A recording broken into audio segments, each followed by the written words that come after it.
Méditation du 10 mai. Changer mon cœur pour changer d'autres cœurs. Les faveurs ouvrent les portes, l'influence change les cœurs. Citation de William L. Ford, troisième du nom. En tant que fille de Dieu, nous avons de l'influence même lorsque notre réputation n'est pas au mieux. Dieu désire nous utiliser pour influencer les autres. Mais si nous ne comprenons pas le type d'influence auquel nous sommes appelés, nous ne l'exercerons pas de la bonne manière ni pour les bonnes raisons.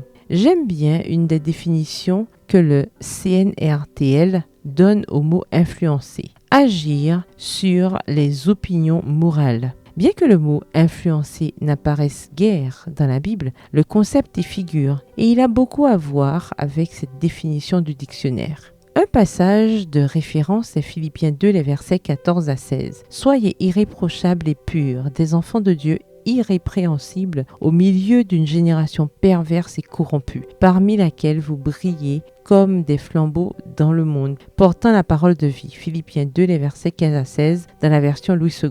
Bien sûr, il existe de nombreuses façons de briller, d'exercer une force morale, mais une seule d'un point de vue biblique, être irréprochable et pur. La clé pour y parvenir est de nous entourer de cette influence qui est le Christ, en nous accrochant à sa parole de vie, afin qu'elle transforme nos cœurs. Seul le changement de notre cœur fera de nous une influence qui transforme. Ce type d'influence est très différent de celui, par exemple, d'une célébrité, une personne riche, une personne puissante, un dirigeant, etc.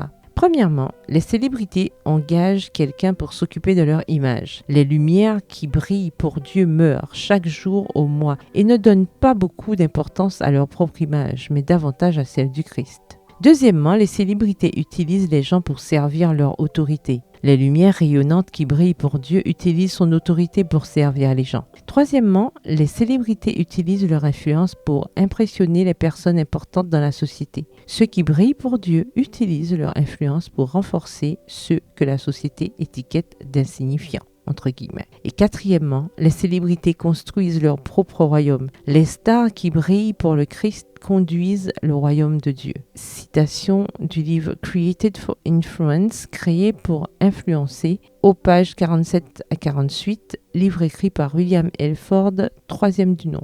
Jésus était une lumière brillante qui ne s'est jamais comportée comme une célébrité. Pour suivre ses traces, nous devons lui permettre de débarrasser nos cœurs de l'orgueil, de l'ambition, de l'hypocrisie et du désir de plaire aux autres plutôt qu'à Dieu. Le verset du jour se trouve dans Daniel 12, verset 3. Ceux qui auront été des clairvoyants resplendiront comme la splendeur de l'étendue céleste, et ceux qui auront enseigné la justice à la multitude comme des étoiles à toujours et à perpétuité. Bonne journée, que l'Éternel vous bénisse.